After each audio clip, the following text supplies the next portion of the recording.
जी नमस्कार, स्वागत है आप सभी का आपके अपने ही परिवार रिचुअल्स विद्यावतन में।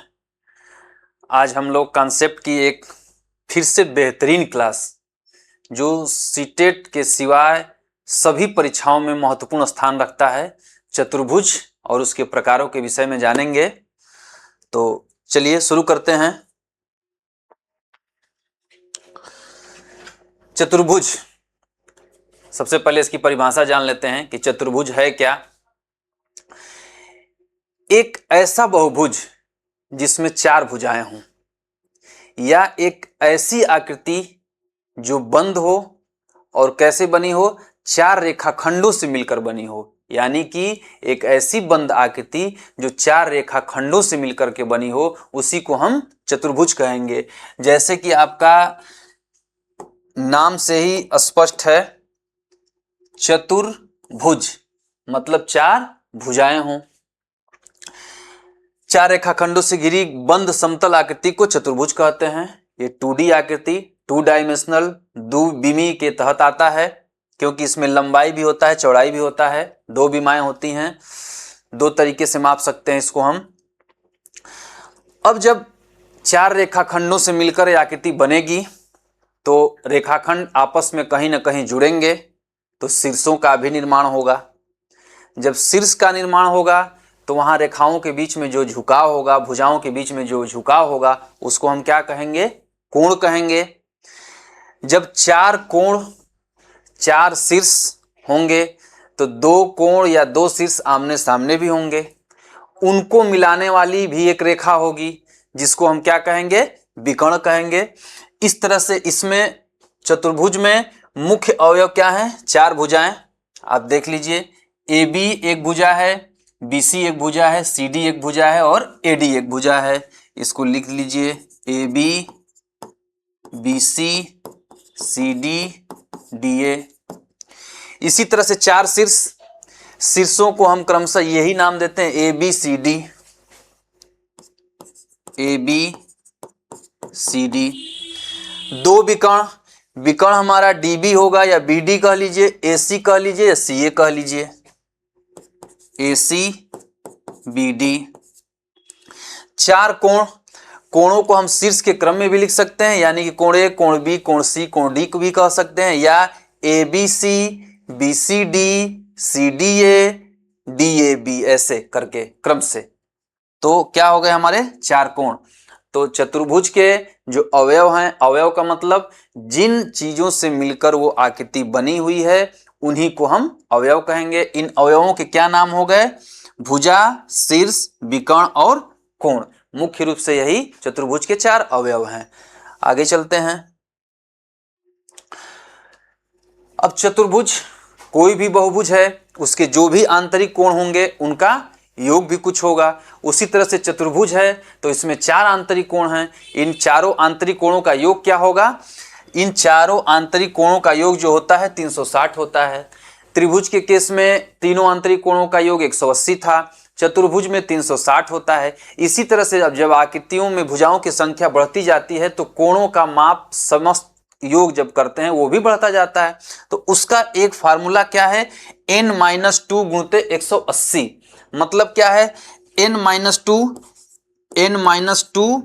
गुणित 180, ये n भुजाओं वाले बहुभुज के कोणों का योग है, जहां n बराबर भुजाओं की संख्या, n बराबर भुजाओं की संख्या होती है। तो अगर हम त्रिभुज की बात कर लें तो त्रिभुज में तीन भुजाएं होती हैं, तो यहाँ उसका समस्त आंतरिक कोणों का योग 180 होता है। चतुर्भुज में 360 होता है। इसी तरह से आगे पंचभुज होगा, खष्टभुज होगा। चलिए पंचभुज का निकाल लेते हैं हम। उदाहरण के तौर पे अगर n बराबर हम 5 रखते हैं तो समस्त कोणों का योग जो होगा उसको हम कैसे निकालेंगे? n-2, तो 5 - 2 गुणित 180, तो कितना हो जाएगा? 3 गुणित 180 बराबर 540 डिग्री। पंचभुज का ये हो जाएगा, n बराबर 5, पंचभुज। इसी तरह से और भी बहुभुजों का हम निकाल लेते हैं। अब प्रश्नों में कभी कभी क्या करता है, कोई समबाहुभुज की संख्या दे देता है। समबाहुभुज क्यों? क्योंकि समबाहुभुज के ही केस में समस्त कोण जो होंगे बराबर होते हैं, आंतरिक कोण आपस में बराबर होते हैं। तो अगर वहां आपको क्या दे देता है, एक कोण दे देता है, तो इस फार्मूले का हम उपयोग करके ही उसके समस्त कोणों का योग निकाल सकते हैं या भुजाओं की संख्या निकाल सकते हैं। अगर कोई एक भुजा आपको, कोई एक कोण आपको दिया है तो आप ऐसे निकालेंगे, समस्त कोणों का योग जो होता है n-2 गुणित 180 होता है। इसमें जब हम भुजा से भाग दे देंगे तो ये हो जाएगा प्रत्येक आंतरिक कोण, प्रत्येक आंतरिक कोण।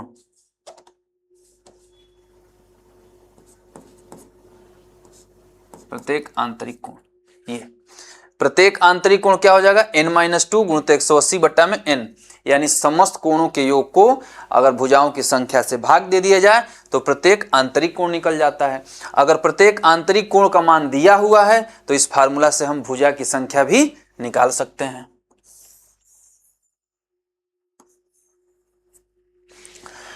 अब बाह्य कोण की बात आती है तो हम बहुभुज में पहले ही बता चुके हैं कि बहुभुज कोई भी हो, आंतरिक कोणों का योग अलग अलग होता है लेकिन बाह्य कोणों का मान 360 ही होता है।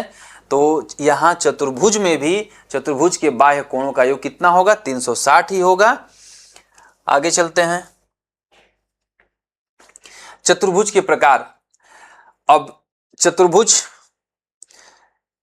कोणों के आधार पर और भुजाओं के आधार पर जब इनको हम बनाएंगे तो ये कई रूप आकार लेते हैं, जिसमें मुख्य रूप से समांतर चतुर्भुज है, समचतुर्भुज है, आयत है, वर्ग है, समलंब है, पतंग है। यानी चतुर्भुज के मुख्य रूपों में यही सब आते हैं। तो चलिए आगे हम इनके गुणों के बारे में देखते हैं। समांतर चतुर्भुज, जैसा कि नाम से ही स्पष्ट है, सम अंतर। तो सम अंतर क्या होता है, किसके बीच में सम अंतर हो सकता है? अगर हम दो रेखाओं की बात कर लें,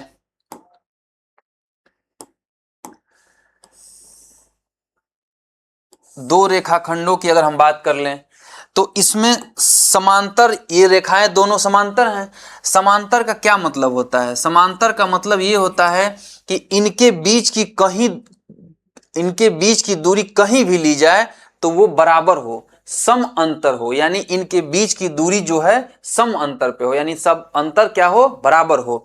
तो इसी तरह से इन्हीं रेखाखंडों से मिलकर के ये चतुर्भुज की जब रचना होती है, यानी समांतर रेखाओं से मिलकर के जब चतुर्भुज की रचना होती है तो उसी को हम क्या कहते हैं, समांतर चतुर्भुज कहते हैं, जिसमें आमने सामने की भुजाएं, ये भुजा इसके सामने, ये भुजा इसके सामने, तो AD समांतर CB और AB समांतर CD, वह चतुर्भुज जिसमें सम्मुख भुजाओं के दोनों जोड़े परस्पर समांतर होते हैं। सम्मुख भुजाओं के जोड़े, इसको AD को और CB को या AB को और CD को सम्मुख भुजाओं के जोड़े कहते हैं। जोड़ा मतलब ये AD एक हो गया और BC, ये सम्मुख भुजा दो हैं, दो सम्मुख भुजाएं आमने सामने, तो इसको एक युग्म कहेंगे। और AD और CD ये दो भुजाएं हैं, ये भी आमने सामने हैं, तो इनको भी एक युग्म हम कहेंगे। अब समांतर चतुर्भुज के अवयव, जिस प्रकार से चतुर्भुज के अवयव आपने देखा उसी तरह से समांतर चतुर्भुज के भी अवयव होंगे, लेकिन इनकी विशेषता कुछ अलग अलग हो सकती है।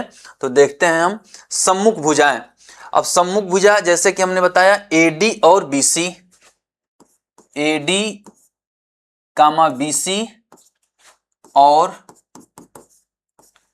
AD कामा BC और AB कामा CD, AB कामा CD, ये क्या हो जाएंगे, सम्मुख भुजाएं होंगे, अपोजिट साइड ADBC और ABCD, ये आपस में क्या होंगे, सम्मुख भुजाएं होंगी। सम्मुख कोण, अब ये कोण, ये कोण, ये कोण, ये कोण जो आमने सामने होते हैं उसी को सम्मुख कहते हैं, इनको विपरीत भी कहते हैं। तो कोण A का कोण C, कोण A कामा कोण C ये सम्मुख हो गया, और कोण B कामा कोण D, कोण B कामा कोण D ये सम्मुख हो गया। आसन्न कोण, जब समांतर रेखाओं को एक तिर्यक रेखा काटती है तो ये जो कोण बनते हैं इन्हीं को हम आसन्न कोण कहते हैं, एक दूसरे से लगा हुआ। तो इससे लगा हुआ ये है, एक ही रेखा पे बने हुए हैं तो यही एक दूसरे से लगे हुए हैं। तो ये आसन्न कोण जो होंगे, ए कोण ए, कोण बी, और ये भी दोनों आपस में आसन्न कोण होंगे, कोण बी कामा कोण सी, एंड ये भी दोनों आसन्न कोण होंगे, कोण सी कामा कोण डी, और ये भी दोनों आसन्न कोण होंगे, कोण डी कामा कोण ये। आसन्न मतलब जो एक ही रेखा के साथ जुड़े हुए हों। तो ये ए बी के साथ जुड़े हुए हैं तो ये दोनों, फिर ये भी तो दोनों एक ही रेखा से जुड़ा हुआ है तो बी सी भी हो जाएगा, फिर ये दोनों एक ही रेखा से सी डी हो जाएगा, और ये डी ये ऐसे आपको। अब विकर्ण की बात आती है, डायगोनल, तो ये जो सम्मुख शीर्षों को जो रेखा मिलाती है वही विकर्ण होता है। तो इस चतुर्भुज में भी क्या होगा, ए सी विकर्ण हो जाएगा, ए सी एक विकर्ण है और कामा बी डी एक विकर्ण है। ये हो गए समांतर चतुर्भुज के अवयव। अब आगे चलते हैं, समांतर चतुर्भुज के कोण। अब इनके कोणों के बीच में कुछ रिलेशन होगा, विकर्णों के बीच में भी कुछ रिलेशन होगा, तो उनको हम जानते हैं सम्मुख कोण नियम। समांतर चतुर्भुज के सम्मुख कोण परस्पर समान होते हैं। जो भी चतुर्भुज समांतर होगा तो उसके जो सम्मुख कोण होंगे, जैसे कोण ए कोण सी और कोण बी कोण डी, ये क्या होंगे, आपस में बराबर होंगे। ये कोण बी कोण डी और कोण ए कोण सी, सम्मुख कोण बराबर होते हैं आपस में। समांतर चतुर्भुज के सम्मुख कोण क्या होते हैं, आपस में बराबर होते हैं। आसन्न कोण नियम। अब समांतर चतुर्भुज में जो भी आसन्न कोण होंगे वो समपूरक होंगे, यानी उनका योग कितना होगा, 180 के बराबर होगा। अब देख लेते हैं कौन कौन। जैसे उदाहरण के तौर पे कोण ए प्लस कोण बी बराबर 180 है। इसी तरीके से कोण बी प्लस सी, कोण बी प्लस कोण सी भी 180 होगा। इसी तरीके से कोण सी प्लस कोण डी भी 180 होगा। इसी तरीके से कोण डी प्लस कोण ए बराबर भी 180 होगा।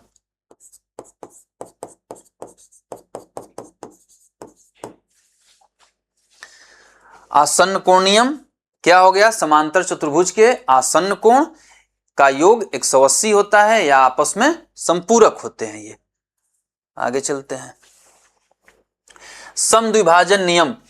विकर्ण एक दूसरे को, समांतर चतुर्भुज का समद्विभाजन नियम क्या है, समांतर चतुर्भुज के विकर्ण एक दूसरे को समद्विभाजित करते हैं। समद्विभाजित का मतलब समद्विभाजित मतलब दो बराबर भागों में काटते हैं। कैसे, ये AC विकर्ण है और ये BD विकर्ण है, ये आपस में जब यहां प्रतिच्छेद करते हैं ये बिंदु O पर, तो ये इसके बराबर हो जाता है और ये इसके बराबर हो जाता है।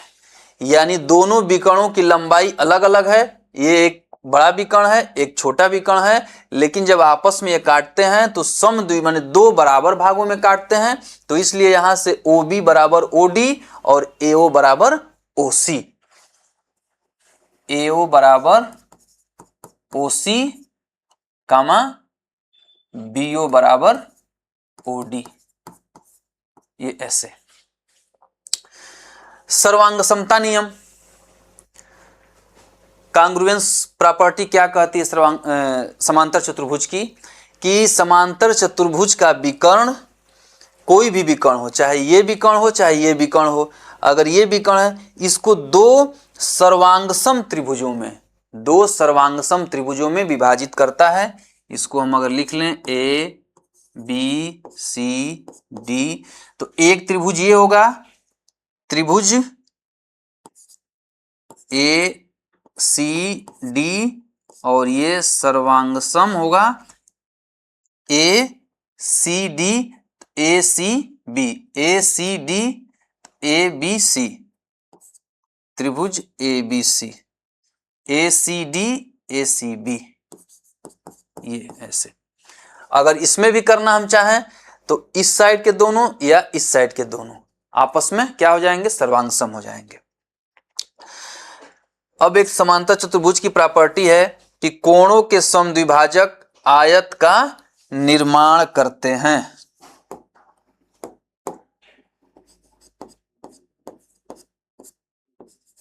कैसे निर्माण करते हैं देख लीजिए। अगर ये कोई समांतर चतुर्भुज है, अगर ये कोण इसका ए हुआ, ए बी सी डी, कोण डी हुआ, कोण सी हुआ, कोण बी हुआ, तो कोणों के अर्धक यानी ये इसके बराबर है, ये इसके बराबर है और ये इसके बराबर है, आधा आधा कर दिया गया है, कोणों का अर्धक कर दिया गया है। तो समांतर चतुर्भुज के कोण, शीर्षों के कोणों के अर्धक जो ये चतुर्भुज का निर्माण कर रहे हैं, ये एक क्या होता है, आयत होता है। ये चतुर्भुज क्या होगा, पी क्यू आर एस। अगर हम नामकरण करें तो कोणों के समद्विभाजक आयत का निर्माण करते हैं। क्या हो गया वो, पी क्यू आर एस। चित्र इससे ऐसे ये पूरा कोण हो गया, इसका जो समद्विभाजक होगा, इसका भी जो समद्विभाजक होगा, ये इस तरह से आकृति ऐसी बनती है कि बीच में आके एक आयत बन जाता है। इसको आप याद रखेंगे, कभी भी पूछा जा सकता है, कॉन्सेप्ट बेस है ये। अब समांतर चतुर्भुज का एक और प्रॉपर्टी होता है कि इसके विकर्णों के वर्गों का योग इसकी चारों भुजाओं के वर्गों के योग के बराबर होता है। कैसे, d1 square plus d2 square 2a square plus 2b square. ये विकर्ण अगर हम d1 मान लेते हैं, ये विकर्ण हम अगर d2 मान लेते हैं, अगर हम भुजाओं को a और b, क्योंकि सम्मुख भुजाएं क्या होती हैं, बराबर होती हैं, तो d1 का स्क्वायर प्लस d2 का स्क्वायर बराबर a square plus b square plus a square plus b square जब करेंगे तो d1 square plus d2 square बराबर 2a square plus 2b square होगा। इसको भी याद रखना है, आपको पूछा जा सकता है। चलिए आगे देखते हैं। अब समांतर चतुर्भुज के बाद और भी बहुत सारे चतुर्भुज हैं, उनका निर्माण कैसे होता है। तो हम कोणों के आधार पे और भुजाओं के आधार पे चतुर्भुज का वर्गीकरण करते हैं। अब जब हम समांतर चतुर्भुज को कुछ विशेष कोणों के साथ देखेंगे या भुजाओं के साथ देखेंगे, कहीं भुजाएं समान कर दी जाएंगी, कहीं कोण 90 डिग्री कर दिया जाएगा, तो इस प्रकार जो चतुर्भुज बनेंगे उनको क्रमशः हम क्या कहेंगे, तो एक विशेष समांतर चतुर्भुज समचतुर्भुज, रोम्बस। ऐसा चतुर्भुज या ऐसा समांतर चतुर्भुज जिसकी चारों भुजाएं बराबर हों। समांतर चतुर्भुज में क्या था, आमने सामने की भुजाएं बराबर थीं, दोनों पेयर आमने सामने के बराबर हो रहे थे। लेकिन समचतुर्भुज में जो होगा, चारों की चारों भुजाएं बराबर होंगी, यानी ऐसा समांतर चतुर्भुज जिसकी चारों भुजाएं बराबर हों, क्या कहलाएगा, समचतुर्भुज कहलाएगा। ये भुजा इसके बराबर है, ये भी इसके बराबर है, ये भी इसके बराबर है, यानी चारों की चारों भुजा बराबर हो जाएगी, एक प्रॉपर्टी इसकी बढ़ जाएगी। यानी समचतुर्भुज क्या है, एक समांतर चतुर्भुज है। अब इसके क्या गुणधर्म होते हैं, जिस तरह से समांतर चतुर्भुज के कुछ गुणधर्म थे, इसके भी कुछ गुणधर्म होंगे। विशेषतया आप विकर्णों के गुणधर्म को लेकर चलते हैं, क्योंकि भुजा तो आपको पता चल गई कि चारों बराबर है, कोण आपको कुछ नहीं दिया हुआ है। अब विकर्णों पे चलते हैं, तो रोम्बस के विकर्ण एक दूसरे को समकोण पे समद्विभाजित करते हैं, यानी कि ये कोण जो होगा आपका 90 होगा, इसी तरह से ये भी 90 होगा, इसी तरह से ये भी 90 होगा, इसी तरह से ये भी 90 होगा, ये सारे के सारे 90 डिग्री होंगे। और जब विकर्णों को समकोण पर समद्विभाजित करता है तो ये जो होगा इसके बराबर होगा और ये जो होगा इसके बराबर होगा। विकर्णों को D1 को भी 2 भाग में और D2 को भी 2 भाग में। ये लाइन देने का मतलब ये होता है इसके बराबर होना, यानी ये दोनों बराबर हो गया, ये दोनों बराबर हो गया, यानी कि समचतुर्भुज के विकर्ण आपस में एक दूसरे को 90 डिग्री पर समद्विभाजित करते हैं। अब इसमें इस प्रॉपर्टी का यूज क्या होता है, जैसे कभी आपको अगर विकर्णों की लंबाई दे दे और आपसे पूछ ले भुजा की लंबाई, तो भी आप निकाल सकते हैं। एक विकर्ण की लंबाई दे दे, भुजा की लंबाई दे दे, तो दूसरा विकर्ण भी निकाल सकते हैं। क्यों? क्योंकि त्रिभुज यहां अगर हम O मान लेते हैं, इसको अगर हम O मान लेते हैं, तो त्रिभुज बनेगा ये DOC। त्रिभुज DOC में D1 का हाफ ये हो जाएगा, ये पार्ट D1 का हाफ होगा, और ये पार्ट जो होगा वो D2 का हाफ हो जाएगा। ये त्रिभुज DOC में OD का स्क्वायर प्लस OC का स्क्वायर बराबर DC या CD का स्क्वायर, समकोण त्रिभुज बन जाएगा ये। तो समकोण त्रिभुज में कर्ण CD हो जाएगा, कर्ण का वर्ग OC OD, यानी कि भुजा जो भी होगी इस तरह से आप निकाल लेंगे। अब इसमें तीन में से कोई दो दिया रहेगा, आप एक निकाल सकते हैं। अगला प्रॉपर्टी क्या है, सम्मुख कोण का। जब समांतर चतुर्भुज में भी सम्मुख कोण थे बराबर, तो इसमें क्या होंगे, समचतुर्भुज में भी सम्मुख कोण बराबर होंगे। यानी कि क्या हो जाएगा आपका, कोण B कोण D बराबर होंगे और कोण A कोण C बराबर होंगे। शीर्षों का समद्विभाजन। अब इसमें एक प्रॉपर्टी ये जुड़ जाती है कि समांतर समचतुर्भुज के विकर्ण ये शीर्षों को दो बराबर भागों में बांटते हैं। यानी ये इसके बराबर होता है, ये इसके बराबर, और ये दोनों आपस में। यानी कि कोण A जो है AC द्वारा दो बराबर भागों में बढ़ जाता है, ये कोण D जो है BD द्वारा दो बराबर भागों में, और इसी तरह से C और B भी क्या होते हैं, दो बराबर भागों में बढ़ जाते हैं। शीर्षों का समद्विभाजन। आगे चलते हैं। अब विशेष समांतर चतुर्भुज आयत। ऐसा समांतर चतुर्भुज जिसका प्रत्येक कोण 90 डिग्री हो, वो क्या होता है, आयत हो जाता है। इससे पीछे में हमने क्या किया, भुजाओं को बराबर कर दिया समांतर चतुर्भुज के, तो समचतुर्भुज का निर्माण हो गया। अब अगर उसके कोणों को हम 90 डिग्री कर देते हैं तो आयत का निर्माण हो जाता है। वह समांतर चतुर्भुज जिसका प्रत्येक आंतरिक कोण 90 का होता है उसे आयत कहते हैं।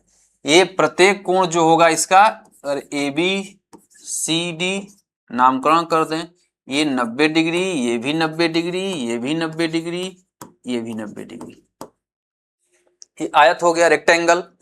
इसकी भी कुछ प्रॉपर्टी होगी। तो मुख्य रूप से क्या हो गया, जब समांतर चतुर्भुज ही है ये भी, तो इसके भी आमने सामने की भुजा बराबर होगी। AB बराबर CD, AB बराबर CD, कमा AD बराबर BC, ये भी होगा। अब विकर्णों का क्या गुणधर्म है, आयत के दोनों विकर्ण लंबाई में समान होते हैं। यानी कि AC और BD क्या हो जाएंगे, बराबर हो जाएंगे, जबकि समांतर चतुर्भुज में ऐसा नहीं था। ये क्यों हुआ, कोण 90 डिग्री होने के कारण। आयत के दोनों विकर्ण लंबाई में समान होते हैं, AC बराबर BD। समद्विभाजन विकर्णों का। अब आयत के विकर्ण एक दूसरे को दो बराबर भागों में बांटते भी हैं। जिस तरह से समांतर चतुर्भुज में था, समचतुर्भुज में था, उसी तरह से आयत में भी समद्विभाजन विकर्णों को आपस में बांटते भी हैं। अगर AO कर लें तो AO बराबर OC हो जाता है, AO बराबर OC हो जाता है, और BO बराबर DO, चाहे DO बराबर OB हो जाता है। ये समद्विभाजन विकर्णों का। विकर्णों की लंबाई भी बराबर होती है, जबकि आयत में विकर्णों की लंबाई बराबर होती है, लेकिन समांतर चतुर्भुज में कोई जरूरी नहीं है और समचतुर्भुज में भी कोई जरूरी नहीं है कि विकर्णों की लंबाई बराबर हो, लेकिन समद्विभाजन तीनों में होगा। ये भी दो दो भाग में डिवाइड करेंगे आपस में प्रतिच्छेद करके, और वहां भी समांतर चतुर्भुज में भी समचतुर्भुज में भी। अब आगे देखते हैं विशेष समांतर चतुर्भुज वर्ग। जब हम समांतर चतुर्भुज की भुजाओं को सिर्फ बराबर किए थे तो समचतुर्भुज का निर्माण हुआ था। अब यहां हम जैसे ही इसको 90 डिग्री कर देंगे, समांतर चतुर्भुज के प्रत्येक कोण को 90 डिग्री कर देंगे और भुजाएं भी बराबर हो जाएंगी, तो जो चतुर्भुज का निर्माण होगा उसको हम क्या कहेंगे? वर्ग कहेंगे, स्क्वायर कहेंगे। वह समांतर चतुर्भुज जिसकी चारों भुजाएं बराबर और प्रत्येक कोण 90 डिग्री होता है उसको हम क्या कहते हैं? वर्ग कहते हैं। ये 90 हो जाएगा, ये भी 90 हो जाएगा, ये भी 90 हो जाएगा और ये भी 90 हो जाएगा। और भुजाएं A B C D B C A D, या चारों कह लीजिए A B B C C D D A, ये चारों की चारों बराबर होती हैं। अब हर जगह वह समांतर चतुर्भुज क्यों कहा जा रहा है? क्योंकि समांतर चतुर्भुज के गुण इन सभी में हैं, चाहे वो आयत हो, चाहे समचतुर्भुज हो, चाहे वर्ग हो। अब वर्ग के भी गुणधर्म के विषय में बात कर लेते हैं। विकर्ण गुणधर्म, वर्ग के विकर्ण बराबर तो होते ही हैं, आपस में 90 डिग्री पर समद्विभाजित करते हैं। फिर से वही दो बराबर भागों में बांटना। और यहां क्या हो जाएगा? ये 90 डिग्री पर बांटते हैं, ये 90 डिग्री पर बांटते हैं, ये भी 90 डिग्री होगा और ये आपस में बराबर हो जाएंगे। इसके सारे के सारे बराबर होते हैं।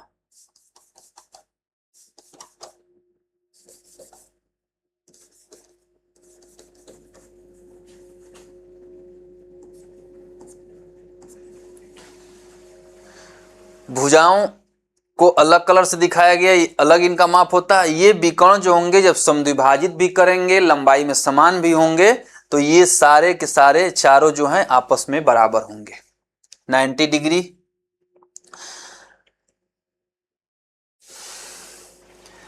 अब इसको शीर्षों का समद्विभाजन, ये जो शीर्ष हैं डी बी ए और सी, वर्ग में जो विकर्ण होता है वो शीर्षों को भी समद्विभाजित करते हैं। जिस तरह से समचतुर्भुज में था उसी तरह से वर्ग में भी होगा। ये शीर्षों को क्या करते हैं? समद्विभाजित करते हैं। अब इनको अगर सर्वांग, ये जो त्रिभुज बन रहे हैं इनकी सर्वांग समता की बात की जाए तो वर्ग में जो बनने वाले चारों त्रिभुज होंगे वो आपस में सर्वांगसम होंगे।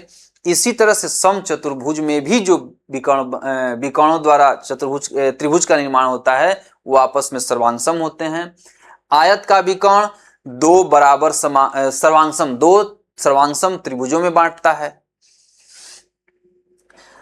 आगे चलते हैं।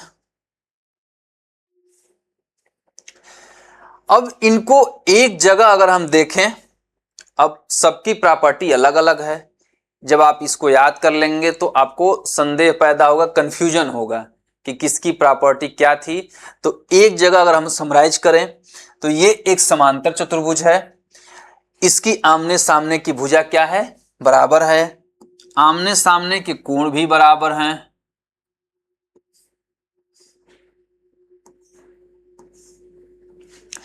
जब समांतर चतुर्भुज को भुजा के आधार पे चेंज करते हैं, ये भुजा के आधार पे चेंज हुआ, क्या हुआ? सारी भुजाएं बराबर हो गई तो समचतुर्भुज का निर्माण हुआ।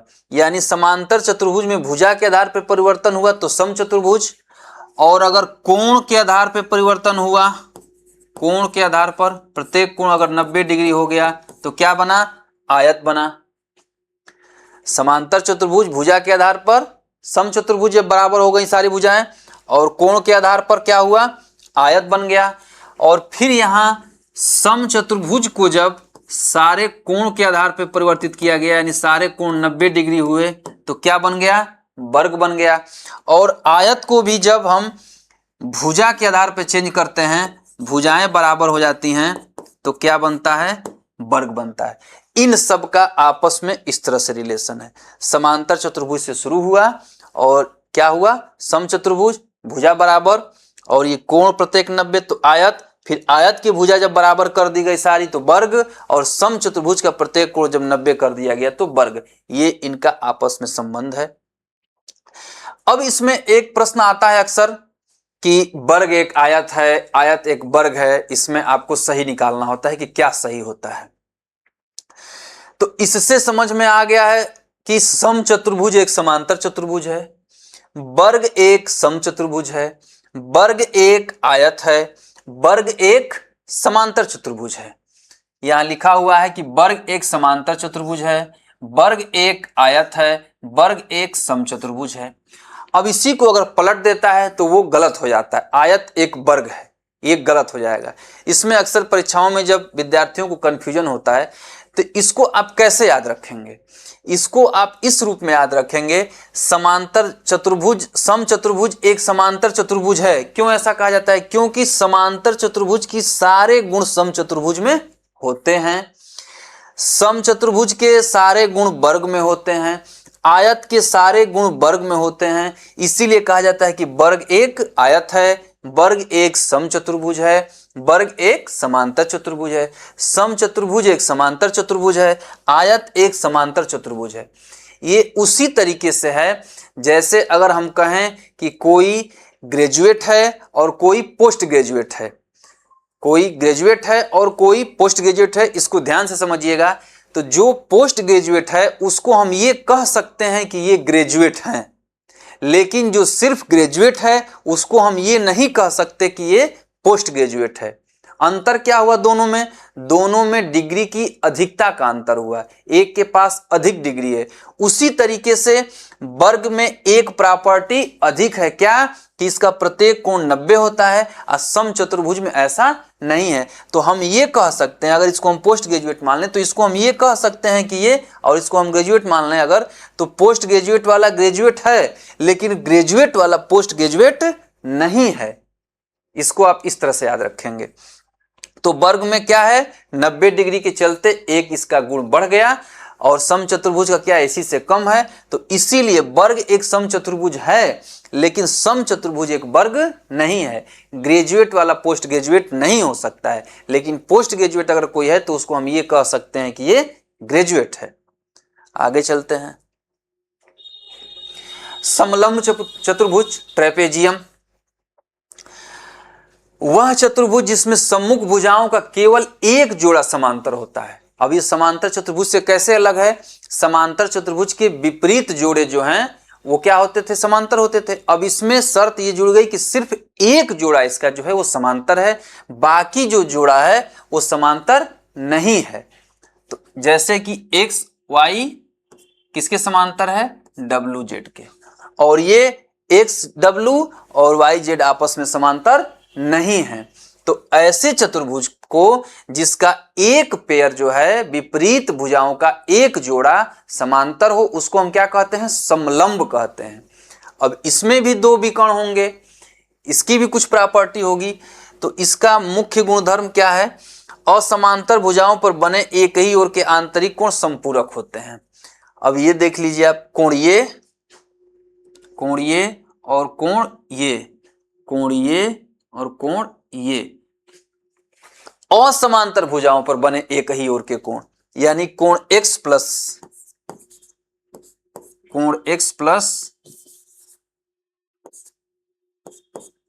कोण W 180, फिर उसी तरीके से कोण y प्लस कोण z बराबर 180। ध्यान दीजिएगा, यहां सभी आसन्न कोणों की बात नहीं की गई है संपूरक। जैसे समांतर चतुर्भुज में सभी आसन्न कोण का योग 180 होता था, यहां सिर्फ असमांतर भुजाओं के जो कोण हैं जुड़े हुए उनसे एक ही ओर के कोण आंतरिक संपूरक होते हैं। अब इसको कैसे हम याद रखेंगे, ये भुजा जब इसके समांतर है तो दो समांतर रेखाओं को जब एक तिर्यक रेखा काटती है तो एक ही ओर के आंतरिक कोण 180, आंतरिक कोणों का योग 180 होता है, या आंतरिक कोण संपूरक होते हैं। उसको अगर आप याद रखेंगे तो यहां से ये समझ सकते हैं। उसी तरीके से समांतर चतुर्भुज में भी, समचतुर्भुज में भी दो रेखाखंडों को, समांतर रेखाखंडों को जब एक तिर्यक रेखा काटती है, वही प्रॉपर्टी लागू हुई है। यानी कि आप अगर कॉन्सेप्ट अच्छे से पढ़ते चलें तो क्रमशः उन्हीं का यूज आगे चल के होता रहेगा। तो इस तरीके से, और ये समांतर का चिन्ह है, बराबर नहीं, ये समांतर का चिन्ह है। हमने ये दिखाया कि एक्स वाई जो समांतर है वाई जेड के, केवल एक जोड़ा समांतर होता है, तो आप कह सकते हैं कि एक्स वाई समांतर है वाई जेड के, sorry X Y W Z के। ये ऐसे, इसमें बराबर का कोई गुणधर्म नहीं है कि बराबर होंगे कि क्या होंगे, कुछ भी हो सकते हैं। समांतर भुजाएं आधार कही जाती हैं। समलंब चतुर्भुज में जो समांतर भुजाएं होती हैं उन्हीं को क्या कहते हैं, आधार कहते हैं। यानी एक्स वाई और डब्ल्यू जेड क्या है, आधार है। एक्स वाई और डब्ल्यू जेड कमा डब्ल्यू जेड क्या है, समलंब चतुर्भुज के आधार हैं। आगे चलते हैं। अब एक अन्य प्रकार का चतुर्भुज जिसको पतंग कहते हैं, आप देखे भी होंगे। पतंग की क्या शर्त होती है, काइट की क्या शर्त होती है, वह चतुर्भुज जिसमें आसन्न यानी कि पास पास एक दूसरे से जो जुड़ा हुआ एक दो जोड़े बराबर होते हैं। इसमें एक ये और एक ये और ये बराबर नहीं होंगे, ये और ये बराबर नहीं होंगे। ये आसन्न पास पास की भुजाओं का एक एक जोड़ा आपस में बराबर होगा, एक जोड़ा एक के साथ, एक जोड़ा एक साथ। तो भुजाओं के दो जोड़े बराबर होते हैं। इसमें कौन कौन बराबर होगा, ए बी बराबर होगा बी सी के, और ए डी बराबर होगा डी सी के, ए डी बराबर होगा डी सी के। ये ऐसे होते हैं। समचतुर्भुज भी एक पतंग होता है।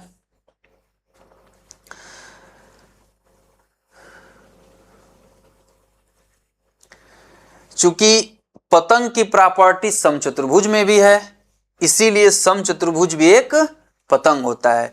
उसके भी आसपास के, उसके तो चारों भुजाएं बराबर हैं, तो किसी को हम ले सकते हैं कि पास पास की भुजाएं हैं, तो इसलिए इसकी प्रॉपर्टी उससे मैच करती है। तो समचतुर्भुज भी एक पतंग है।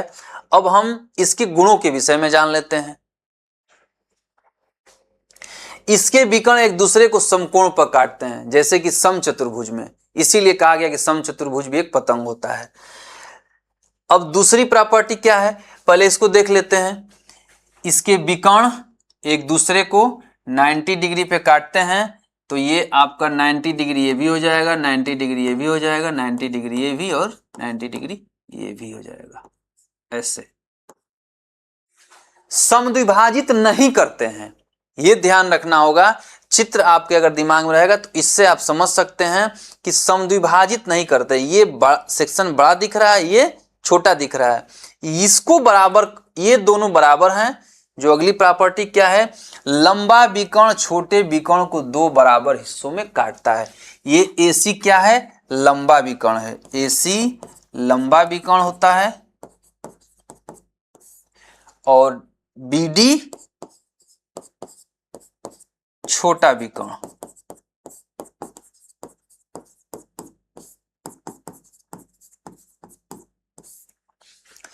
तो ये लंबा विकर्ण AC जो है BD को दो बराबर भागों में बांटता है, और समकोण पे समद्विभाजित है ये है। लंबा विकर्ण, लंबा मुख्य विकर्ण उन कोणों के कोणों को भी दो बराबर भागों में बांटता है जिनको वह जोड़ता है। शीर्ष की बात की जाए अगर, तो कोण ये वाला, ये और कोण C वाला हिस्सा, ये लंबा विकर्ण ही मुख्य विकर्ण होता है पतंग का। ये क्या करता है, कोण C को भी दो बराबर भागों में बांटता है, और कोण A को भी, कोण A को भी और कोण C को। इसमें कोई कंफ्यूजन नहीं होना चाहिए। लंबा विकर्ण मुख्य विकर्ण होता है जो छोटे विकर्ण को समकोण पर समद्विभाजित करता है। हालांकि छोटा विकर्ण भी इसको समकोण पर समद्विभाजित करता है, लेकिन आप ऐसे याद रखेंगे कि लंबा विकर्ण छोटे विकर्ण को समकोण पर समद्विभाजित करता है। और जब दो 90 हो गए तो बाकी दो तो 90 होना ही होना है। और ये लंबा विकर्ण जिन दो शीर्षों को जोड़ता है उनको भी समद्विभाजित करता है, लेकिन छोटे विकर्ण के साथ ऐसा नहीं है। तो सिर्फ आप लंबा विकर्ण को मुख्य विकर्ण मानते हुए ये दोनों प्रॉपर्टी याद रखेंगे। आगे चलते हैं। अब इनसे जुड़े कुछ प्रश्न जो कि पिछली वर्ष की परीक्षाओं में आए हुए हैं उनको हम देख लेते हैं। एक समांतर चतुर्भुज के लिए निम्नलिखित में से कौन सा कथन सही है? सही कथन छांटना है। सम्मुख भुजाएं असमान होती हैं, गलत। समांतर चतुर्भुज की सम्मुख भुजाएं बराबर होती हैं। विकर्ण बराबर होते हैं, ये भी गलत। कोई जरूरी नहीं है कि विकर्ण उसके बराबर हों।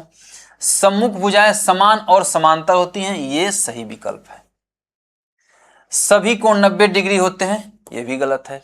ये सिर्फ कॉन्सेप्ट अगर आपको याद रहेगा तो ये आप प्रश्न कर लेते हैं।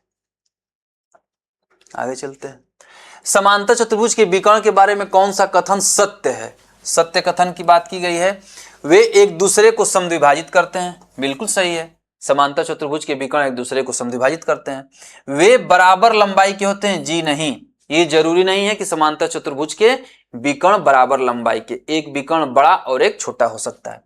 वे एक दूसरे को 90 पर काटते हैं, ये भी गलत है। सम चतुर्भुज के विकर्ण, वर्ग के विकर्ण एक दूसरे को 90 पे और पतंग भी के विकर्ण भी एक दूसरे को 90 पे काटते हैं।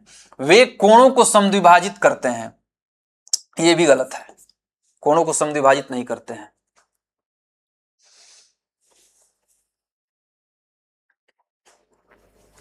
एक समांतर चतुर्भुज के विकर्णों के वर्गों का योग उनकी भुजाओं के वर्गों के योग के होता है।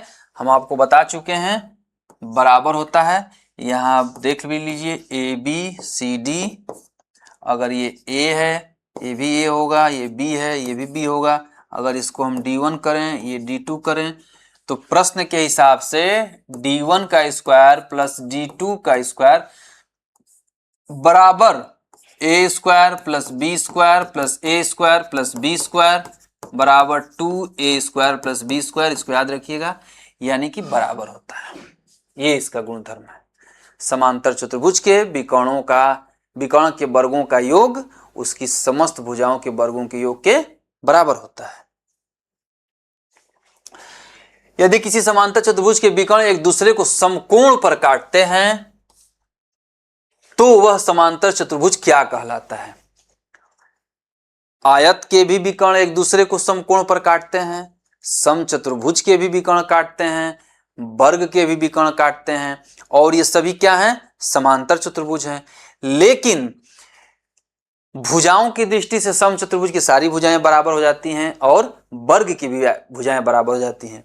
आपको समचतुर्भुज, आयत, समलंब, चक्री चतुर्भुज, यहाँ समचतुर्भुज और आयत दोनों दिया हुआ है। और सिर्फ अगर कोण की बात की जा रही है तो हमने आपको बताया था कि कोण के आधार पर जब परिवर्तन करते हैं 90 डिग्री प्रत्येक कोण को करते हैं तो समांतर चतुर्भुज क्या बन जाता है? आयत बन जाता है। यहां आप आयत के साथ जाएंगे।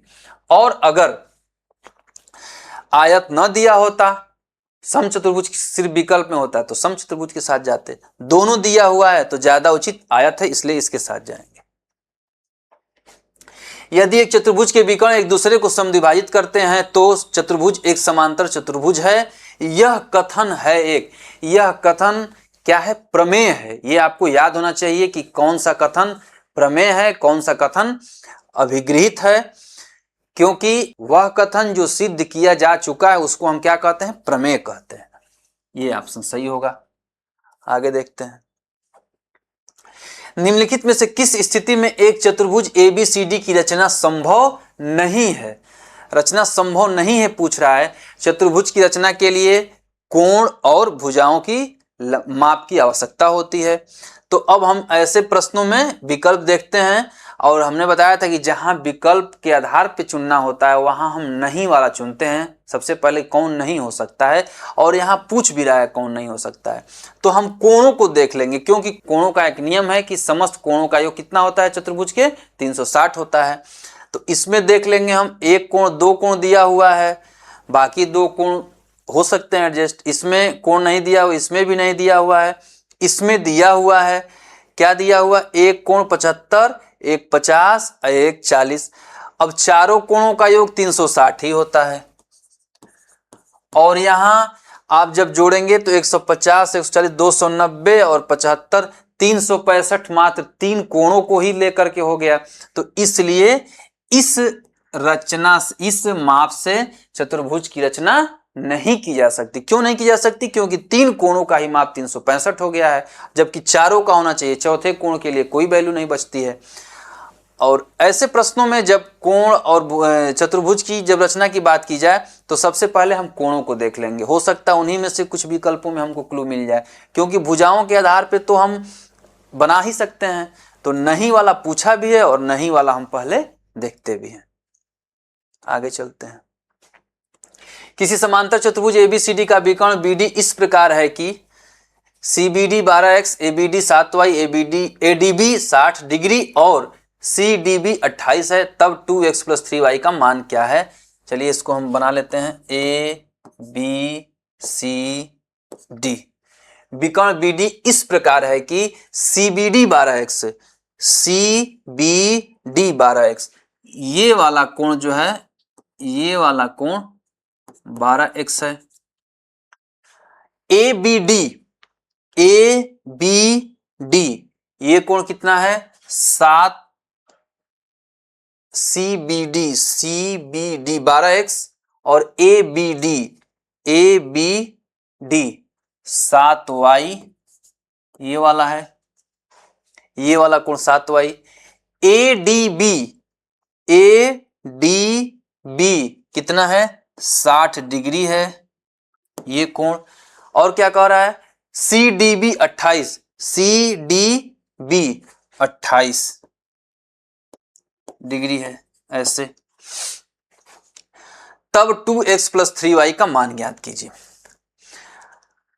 ये समांतर चतुर्भुज दिया हुआ है, तो इसको आप क्या कर सकते हैं? समांतर चतुर्भुज में जो भी समांतर भुजाएं हैं उनको एक तिर्यक रेखा जब काटती है तो उस हिसाब से एकांतर कोण क्या होते हैं? बराबर। ये समांतर इसके और एक तिर्यक रेखा जब काटती है तो एकांतर कोण क्या होते हैं? बराबर होते हैं। तो इस हिसाब से 12x बराबर कितना हो जाएगा? ये कोण इसके बराबर हो जाएगा 60 डिग्री के, और ये कोण इसके 7y बराबर 28। यहां से आप x बराबर जब निकालेंगे तो 5 डिग्री, और यहां से y बराबर निकालेंगे तो 4 डिग्री हो जाएगा। अब आपको पूछ क्या रहा है? 2x + 3y पूछ रहा है। 2x + 3y पूछ रहा है। तो 2 × 5 + 3 × 4 कितना हो जाएगा? 10 और 12, 10 + 12 बराबर 22 डिग्री। आपका चौथा ऑप्शन सही हो जाएगा, ये चौथा ऑप्शन। आगे चलते हैं। किसी चतुर्भुज एबीसीडी के कोण एबीसीडी क्रमशः 3x - 10, x + 30, 2x + 30 और 2x - 10 हैं। चतुर्भुज एक है। जब चतुर्भुज के समस्त कोण x के फॉर्म में दिया हुआ है तो हमको पता है कि चतुर्भुज के चारों कोणों का योग 360 होता है। इनको जोड़ के 360 के बराबर रखेंगे और ये देखेंगे कि कौन कोण कितना आ रहा है। 3x - 10 + x + 30 + 2x + 30 + 2x - 10 बराबर 360 हो जाएगा। x के टर्म को एक साथ ले लेंगे। 3 × 1 = 4, 2 × 6, 2 × 8, 8x माइनस 10 है, 30 है, 30 है और 10 है। तो 30 30 60 में से 10 10 20 घटा देंगे 40 हो जाएगा, बराबर 360 हो रहा है। 8x बराबर आपका इसमें से जब इसको घटाएंगे 320 होगा। x बराबर आपका 40 डिग्री आ जाएगा। 8 से भाग दे देंगे 320 में, 40 डिग्री आ जाएगा। अब पहला कोण क्रमशः ए बी सी डी क्या है? 3x - 10 है। कोण ए बराबर निकाल लेते हैं। 3x - 10 तो 3 × 40 - 10 बराबर 110। कोण बी क्या है? कोण बी x + 30 है। x + 30 यानी 40 + 30 बराबर 70 हो जाएगा। कोण सी 2x प्लस 3 30 है, तो 40 गुणित 2 प्लस 30 बराबर 110, ये भी आ जाएगा। कोण डी कितना है, 2x माइनस 10 बराबर 40 गुणित 2 माइनस 10 बराबर 70। यहां लिख लीजिए कोण ए बी सी डी। कोण ए 110 70 110 70। समांतर चतुर्भुज के सम्मुख कोण बराबर होते हैं या आसन्न कोणों का योग 180 होता है। दोनों फॉलो कर रहा है, समांतर चतुर्भुज होगा। पतंग के साथ ऐसा है नहीं, आयत का 90 डिग्री होता है, समलंब में भी ऐसा नहीं है, समांतर चतुर्भुज होगा। इसको आप डायरेक्ट कर सकते हैं, यहाँ हमने समझाने के लिए बता दिया। आप यहीं से कर सकते हैं कि चारों का योग होगा। जब भी एग्जाम में आए तो आपको कोई पेन उठाने की जरूरत नहीं है, आप तुरंत एक्स टर्म को एक साथ जोड़ करके और यहाँ से करके यहीं डायरेक्ट लिख सकते हैं। और सम्मुख कोण ए और सी सम्मुख होते हैं, बी और डी सम्मुख होते हैं, ये आपको याद होना चाहिए, इसमें आप कंफ्यूज नहीं होंगे, तुरंत आप विकल्प चूज कर सकते हैं। अब कह रहा है किसी PQRS समांतर चतुर्भुज है जिसमें PQ 4x plus 1, QR 26, RS 25, PS 3y minus 1 है, तो 3x प्लस 2y निकालना है आपको। PQRS है, ये समांतर चतुर्भुज दिया हुआ है PQRS। आपको समझाने के लिए बता दे रहे हैं, P और Q कितना है, PQ 4x प्लस 1 है, QR कितना है, QR कितना है 26 है सेंटीमीटर में, RS कितना है 25 है सेंटीमीटर में, और PS कितना है 3y माइनस 1 है सेंटीमीटर में, ये भी है। 3x प्लस 2y यानी कि समांतर चतुर्भुज के गुणधर्म का प्रयोग करके समीकरण बनाना है और एक्स वाई की वैल्यू निकाल लेना है। समांतर चतुर्भुज का गुणधर्म क्या होता है, आमने सामने की भुजाएं क्या होती हैं, बराबर होती हैं। तो यहां से आपको क्या मिल जाएगा, 4x प्लस 1 बराबर मिल जाएगा 25, यहां से 4x बराबर 24, x बराबर 6, ये निकल के चला आया। इसी तरह से 3y माइनस 1 बराबर 26, 3y बराबर 27, y बराबर एक जुड़ जाएगा 9, ये निकल के चला आया। अब हमको फाइंड करना है 3x plus 2y, 3x plus 2y निकालना है हमको। वैल्यू रख देंगे, 3 गुणित x की वैल्यू क्या है 6 है, प्लस y की वैल्यू क्या है 9 है, 6 18 9 दूनी 18, 18 प्लस 18 बराबर 36 हो जाएगा। कौन सा विकल्प सही होगा, आपका दूसरा विकल्प सही होगा। एग्जाम में आपको कोई बनाने की जरूरत नहीं है फिगर वगैरह, आप डायरेक्ट यहां से देख सकते हैं। PQ QR दिया है यानी सामने PQ और RS सामने हो जाएगा, एक स्टेप जैसे छोड़ते हैं तो सामने वाली भुजा निकल के आए थे। PQ RS दिया हुआ है चतुर्भुज, तो PQ RS ये सामने, और इस तरह से आपका दूसरा QR, तो फिर इसको छोड़ देंगे SP हो जाएगा, एक क्रम छोड़ करके तुरंत वहां निकालेंगे। 4x प्लस 1 बराबर आपका 25 है, तो तुरंत एक माइनस होगा 6 आ जाएगा, और इसी तरह से एक प्लस होगा 27 होगा 9 आ जाएगा। एक्स वाई की वैल्यू जब आ जाएगी आप रख के निकाल लेंगे। कभी भी परीक्षाओं में आप कैलकुलेशन को बहुत फास्ट ये प्रयास करेंगे कि हम पेन न चलाएं, हम अपने दिमाग में ही कर लें उसको, उससे जल्दी होगा। जहां कंफ्यूजन हो, डर लगे गलत हो सकता है, उसको हम नोट कर लेते हैं। समांतर चतुर्भुज PQRS के विकर्ण PR और QS बिंदु O पर एक दूसरे को काटते हैं। पहले हम लिख लेते हैं, नामकरण कर लेते हैं PQRS। क्या कह रहा है कि विकर्ण P और R, Q और S O पर एक दूसरे को काटते हैं, ये एक बिंदु है। अब क्या करें, यदि OP बराबर x प्लस वाई, ये OP बराबर दिया है x प्लस वाई, OQ बराबर 20, OQ बराबर 20 दे रखा है, OR बराबर 16 दिया है, OR बराबर 16 दिया है, और OS बराबर y प्लस 7 दिया हुआ है। तो 7x माइनस वाई का मान निकालना है आपको, 7x माइनस वाई की वैल्यू निकालना है। यहां फिर समांतर चतुर्भुज का वो गुणधर्म याद रखिए कि इसके विकर्ण एक दूसरे को समद्विभाजित करते हैं। तो समद्विभाजित का मतलब हमने क्या बताया था, ये बराबर होगा इसके और ये बराबर होगा इसके। तो x प्लस वाई बराबर 16 और y प्लस 7 बराबर 20। यहां से y बराबर आपका 13 आ जाएगा। और जब इस y को इसमें रखेंगे तो x प्लस 13 बराबर 16, तो x बराबर 3, ये आ गया, x बराबर 3 आ गया और y बराबर 13 आ गया। आपको निकालना क्या है, 7x माइनस वाई निकालना है। तो 7 तिली का 21, यहां से जब करेंगे तो 7 गुणुते 3 माइनस 13, तो 21 में से 13 घटाएंगे 8। ये आपका आंसर पहला हो जाएगा। आगे चलते हैं। किसी चतुर्भुज ABCD में यदि AB parallel to DC, B बराबर 70 और AB बराबर CD है तो कोणों का मान निकालना है। ABCD कह रहा है कि AB और DC क्या है, समांतर हैं। ये दोनों समांतर हैं और बराबर भी हैं। ये भुजा इसके बराबर भी है। तो चतुर्भुज ये समांतर चतुर्भुज होगा। समांतर चतुर्भुज में ही सामने की भुजाएं बराबर भी होती हैं और पैरेलल भी होती हैं।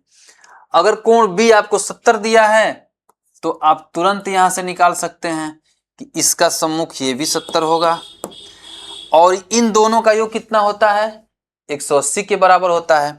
आसन्न कोण समांतर चतुर्भुज में आसन्न कोणों का योग कितना होता है, 180 होता है। तो 180 में से जब 70 घटाएंगे 110 हो जाएगा और ये भी 110 हो जाएगा सम्मुख कोण। या चतुर्भुज की मानकर भी कर सकते हैं। अगर चतुर्भुज नहीं मानते हैं तो भी ये जब दोनों समांतर हो गए, ये एक क्या है, तिर्यक रेखा है, तो ये 70 दिया हुआ है तो इन दोनों का योग कितना होगा, 180 होगा। संपूरक होते हैं आसन्न कोण या तिर्यक रेखा के एक ही ओर के आंतरिक कोण संपूरक होते हैं। तो 70 से निकल के आ गया 110। फिर ये वैसी यहां से भी आप करेंगे तो वही स्थिति आएगी, आप 180 में से घटा के निकाल सकते हैं। या आप ये सोच लेते हैं कि अगर ऐसी स्थिति है दी हुई है कि AB DC के समांतर है और दोनों भुजाएं बराबर होती हैं, ये समांतर चतुर्भुज के केस में होगा। और समांतर चतुर्भुज के सम्मुख कोण क्या होंगे, बराबर होंगे। तो ये जब 70 होगा तो ये भी 70 होगा। बाकी दो कोण बच गए, दोनों का योग 360 में से जोड़ घटा के उसका आधा कर लेते हैं। या आप उससे दो समांतर रेखाओं को तिर्यक रेखा काटती है तो एक ही ओर के आंतरिक कोण जो होते हैं वो क्या होते हैं, संपूरक होते हैं, 180 होते हैं। इस तरह से आप निकाल सकते हैं। इन प्रश्नों को करने से ये समझ में आया कि अगर समांतर चतुर्भुज के गुणधर्म या चतुर्भुज के गुणधर्म हमको अगर याद है, कंसेप्ट अगर क्लियर है, तो हम अगर प्रैक्टिस नहीं भी किए हुए हैं तो भी हम एग्जाम में आप जा करके आसानी से कर सकते हैं। जय मां सरस्वती। अब मिलते हैं अगले कंसेप्ट की क्लास में।